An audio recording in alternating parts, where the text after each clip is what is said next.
and Kara. So we are here today to do the Mermaid Cupcake Bake Along. If you already have your kit and you're following along, if you have any questions or you want to interact, please leave us a comment. We will try and follow those. We don't see all of them, so if your comment doesn't get seen, try again if you need something answered. So your kit was this here, and you should already have your cupcakes baked in your pretty little mermaid liners. And then the next thing that I'm going to want you to grab out of your kit is your candy mold. And we're going to go ahead and get those done first so that you have plenty of time to let those get hard so that we can add them to our cupcakes at the end of the class. So if you'll grab that and a cup. We're going to need a few extra things that did not come in your kit, and those are going to be a small scraper or spatula for your icing and for your chocolate, a pair of scissors so that you can cut your bags. This cup is just going to help you fill your bags without trying to juggle, so it's just a cute little way to help you get your stuff filled. So if you want to go and grab those things really quick, if you're following along, then we can go ahead and get started. And don't forget, guys, this is Kara speaking at you behind the camera. Feel free to check in with us. Let us know your name and where you are going to be baking along with us. Are you in East Wichita, West Wichita? Last time we had someone from Germany. So please give us comments because we love to hear where you are and how you're joining us. Absolutely. And if you're a kid, let us know how old you are and tell us you're excited about the class.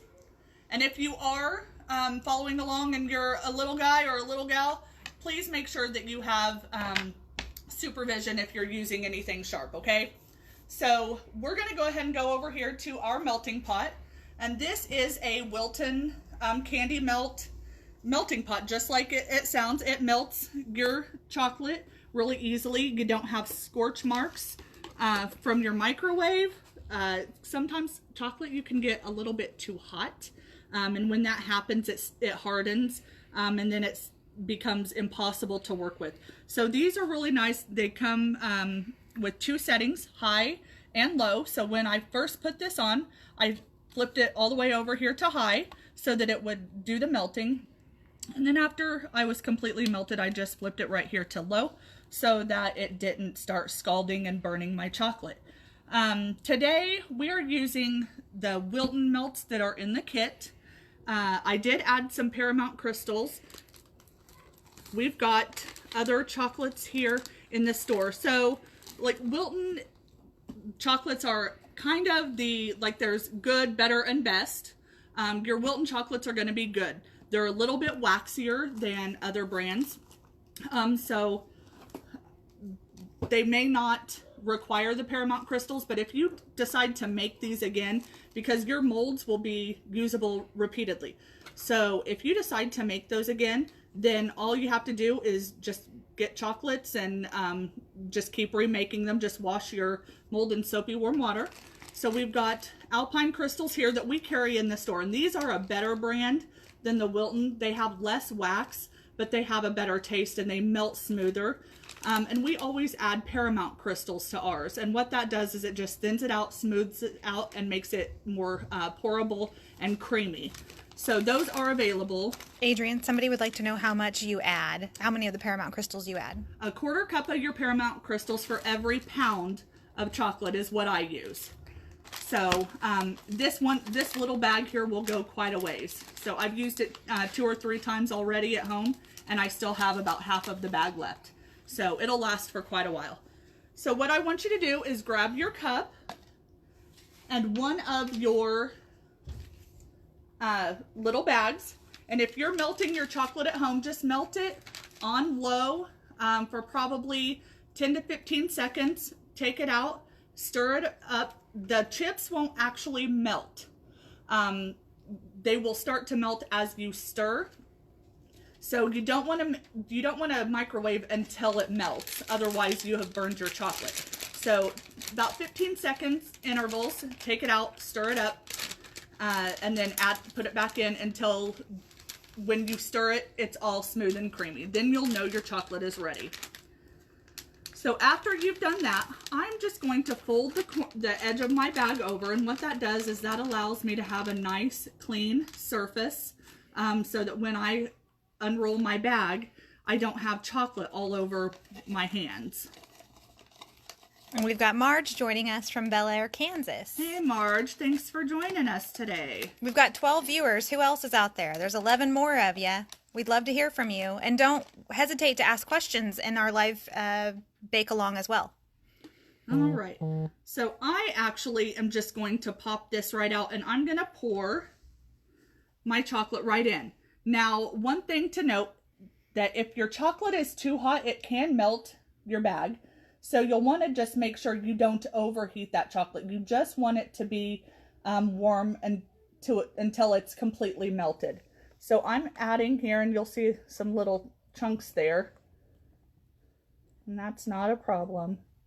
You guys can see how easily her chocolate pours into her bag. So I'm just pouring all that and scraping the edges of my pot down. If you're just using a bowl, and I would recommend using a glass bowl and a rubber spatula to stir. I would not use metal because metal can kind of contradict the chocolate and cause it to seize up on you. I'm going to go ahead and flip my burner off since I've got all my chocolate in, but I would use either like a silicone plastic or a glass bowl to melt your chocolate in instead of anything that's, you know, like a cereal bowl type plastic. I wouldn't use something like that. Hi, Amy. So glad you joined us. Hey, she says she loves our videos. Awesome. All right, so now what I've done is I've got my chocolate down here in my bag, okay?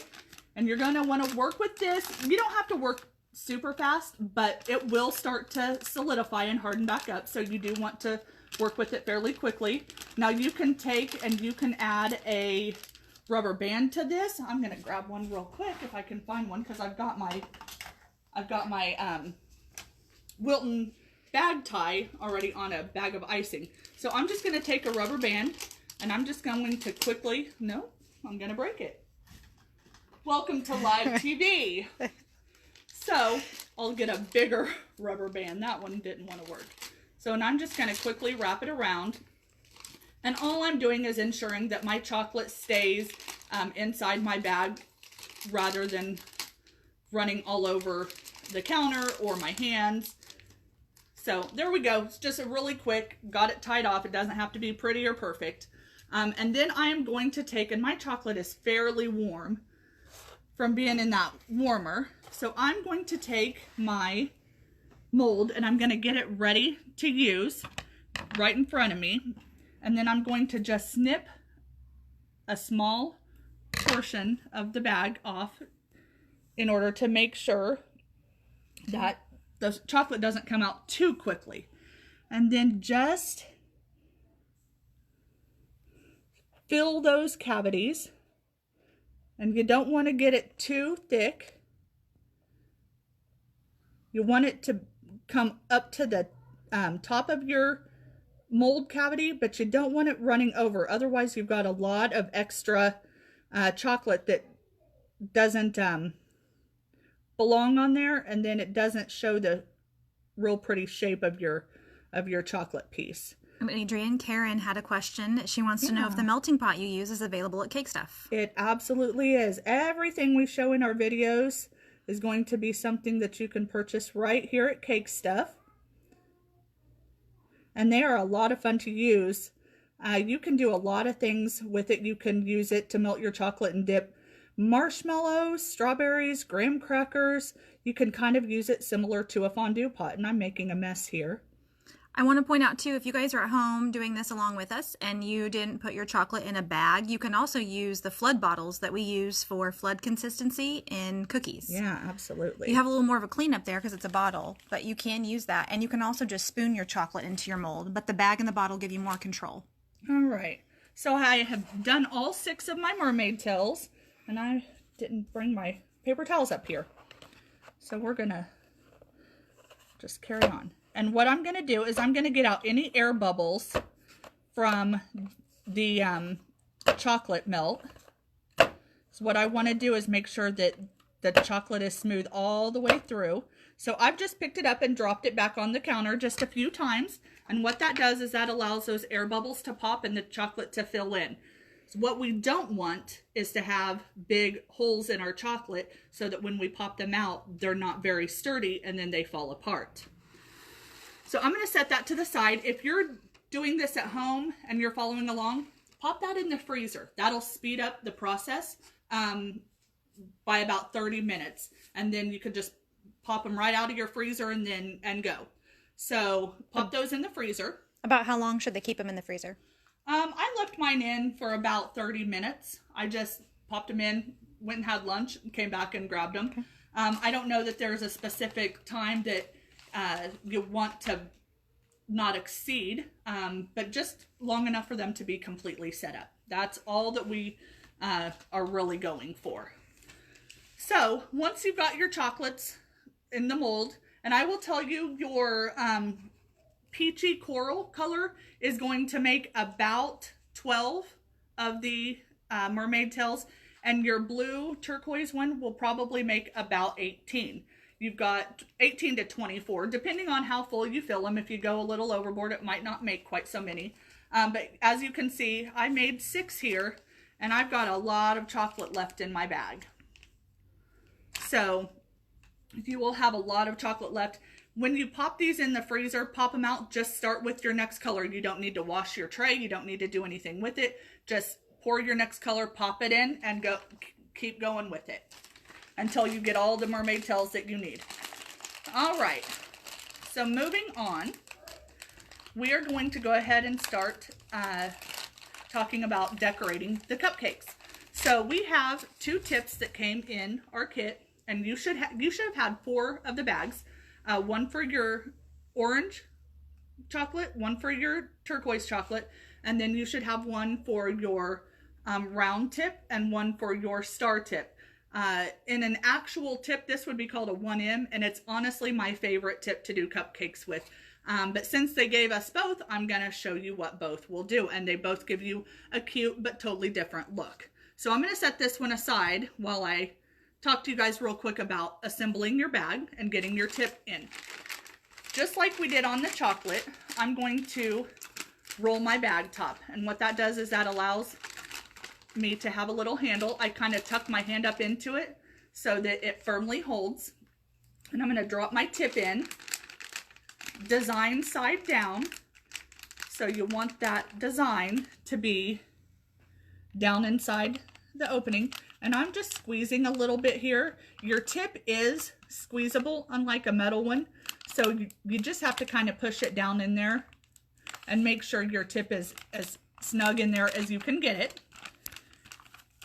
And then I'm going to take my icing, and the icing that you guys have, I would go ahead and thin it just a little bit because it is a very thick icing, and we don't want it to be really hard to apply to your cupcakes. So I would take maybe about a tablespoon of water, add it to your icing, mix it around real good, and then you should be able to tell if it's the right consistency. You should be able to work through it pretty easily. It should be fairly creamy, but without being super stiff or being super runny. You don't want your icing to be so soft that it doesn't actually hold up on your cupcake. You want it to stay stiff. So you should have a creamy and smooth, stirrable icing.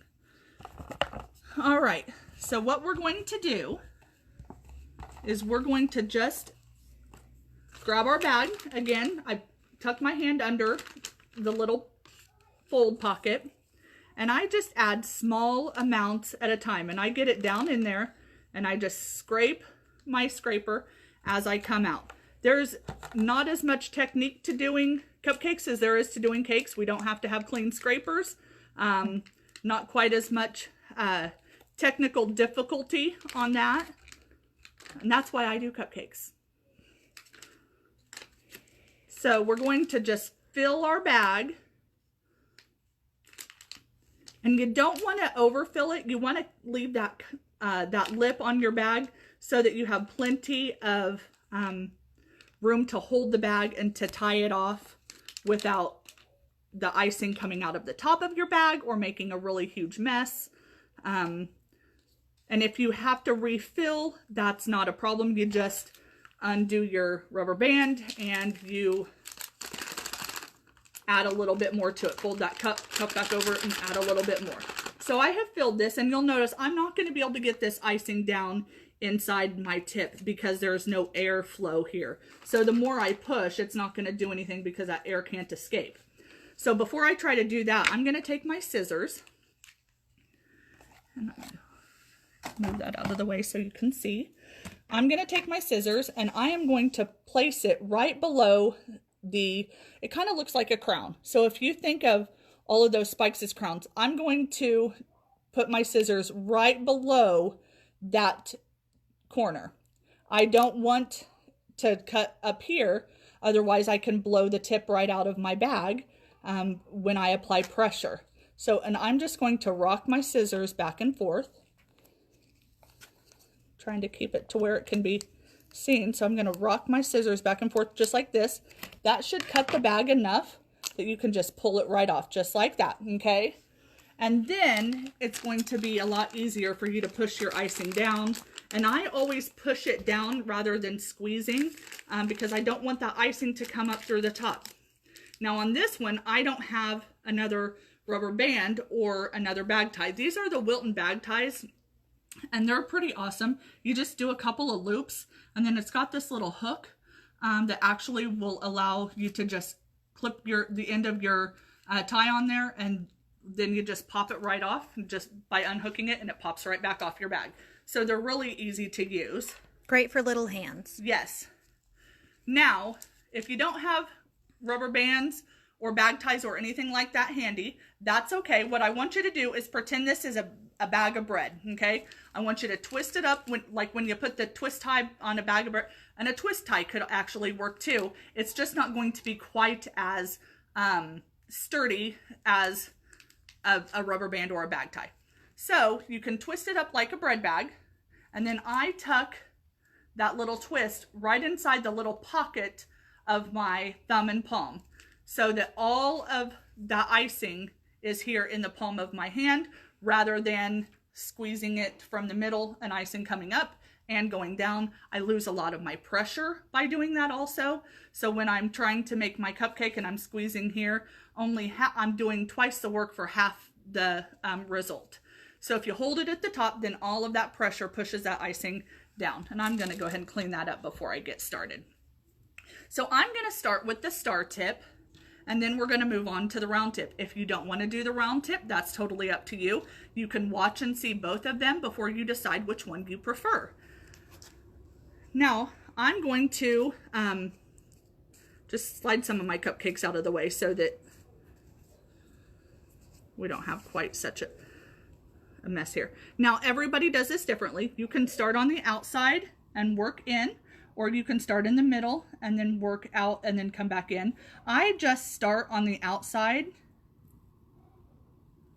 and I just go all the way around, and then I continue to come up right here through the middle. Now, some will start here in the middle and work their way out and come in. The result is pretty similar. There's not a whole lot of difference to it. Starting in the middle does allow the icing to build through that middle. So I have a little bit more of a hollow in the middle of the one that I started on the outside because I didn't build from the middle working out. So, and I'm not a huge frosting lover, so I like a little bit less frosting, but whatever feels comfortable to you is exactly the method that you should use. So we're just going to repeat this. Now I want to show you guys the sprinkles. I just put mine in a glass bowl here because I like to be selective on what sprinkles I get. So I like to make sure that all of them have kind of all of the different sprinkles. And you want to add them while your icing is fresh. As it sets, it will start to form a crust, and then your sprinkles are going to roll right off of your icing. So you want to make sure you are getting your sprinkles on fairly quickly. I never do a whole batch of cupcakes without stopping and doing the sprinkles in between. So I might do 6 cupcakes and then add my sprinkles before icing the next 6. And I continue to go on just like that. So you'll notice I like to make sure that my cupcakes have all of the details on there. And that's, you know, that's your choice whether or not you just want to throw them on there and throw caution to the wind, or if you want to actually make sure you have all the different sprinkles on. That's really up to you. So I've got the 3 here using the 1M tip, which is going to be like your king's crown. And then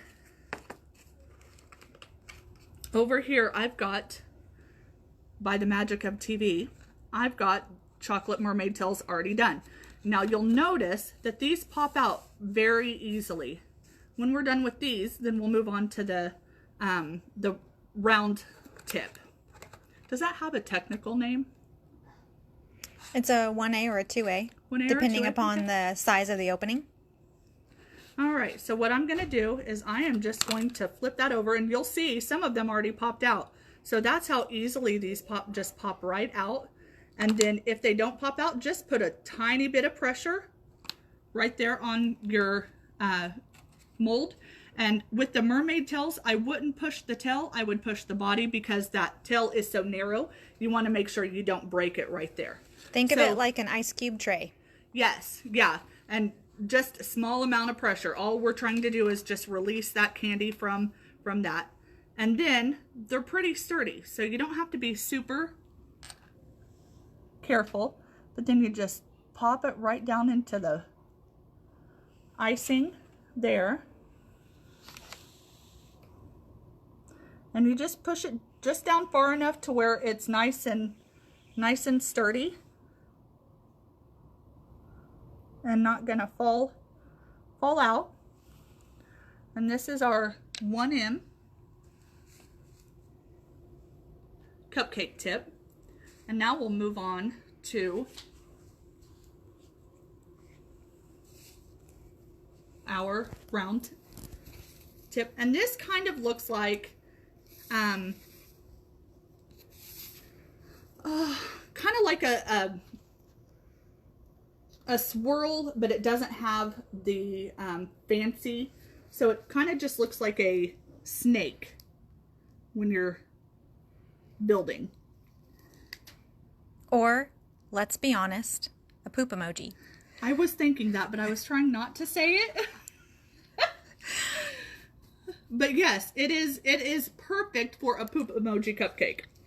So the exact same thing, but on this one I am going to put a little dot there because I don't want a huge hole. And this one is a little bit more narrow than one that I would use at home. The one I would use at home is a little bit bigger, so it you don't have to go around as many times in order to fill that cupcake. So then you just go around in your circle. And there you've got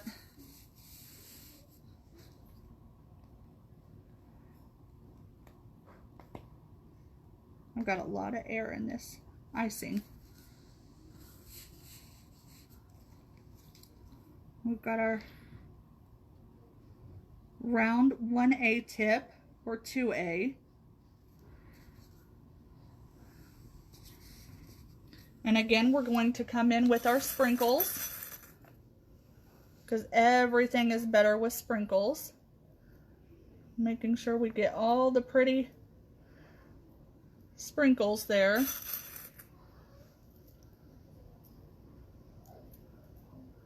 We're going to just add. Is anybody out there baking along with us, decorating along with us?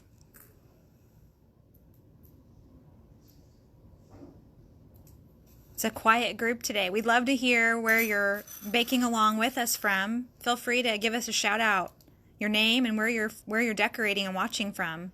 You see how some of those sprinkles are rolling right off? It's because our icing is set up right there a little too much. That's one of the reasons that I really like the 1A, is because it creates almost little pockets for your sprinkles to sit in, rather than this one, they just kind of fall off those rounded edges. So that's another reason that I love the 1M tip better. All right, so now we're going to take our remaining mermaid tails. We're just going to pop them right down into the tops of our cupcakes. And we have got a beautiful and very simple set of cupcakes. Anybody could do these for a birthday, for a pool party, for a get-together. These cupcakes are extremely simple to put together for any event that you have, and using just the right tools and tips, you can create something that looks like you bought it from a bakery. You can also add a little dash of glitter for any of you disco dust lovers out there. Yes. Hit them with a little bit of glitter to glitzy them up. We've got some of that back here. They're so cute and so fun. Yeah, all right. So this is the disco dust glitter that Kara was just talking about. It comes in a little tub, but we put it in the pump, and all you have to do is just put a little squirt just like this, and we're pretty low here, so we might not get a whole lot of glitter out. Just give it a few pumps over each one, and then you've got some pretty sparkly. Just can see it there. Can you see it? Yeah. All right. Got some sparkle. There we go. Give those mermaids just a touch of shimmer. Yeah. So there we go. We've got beautiful cupcakes, perfect for any mermaid lover. Does anybody have any questions before we sign off? Give you guys a couple minutes while we're seeing if any questions come through. Do you want to give a very brief tease on what may be coming in our bake-along next week? Well, we are working on getting a macaron bake-along going next week. So please stay tuned for that. That one's going to be a lot of fun. Macarons are really popular right now. So there's a lot of interest there. So please stay tuned. We will be working on getting that together for next week. And I don't want to give away too much, but we're working on a very special guest to Yes. join us in that bake-along. Yes, so. he's one of our favorites. Okay, well, no questions have come through, so we're going to sign off here from West Wichita and Cake Stuff. We're so glad you guys joined us. Thank you. Thank you guys for coming.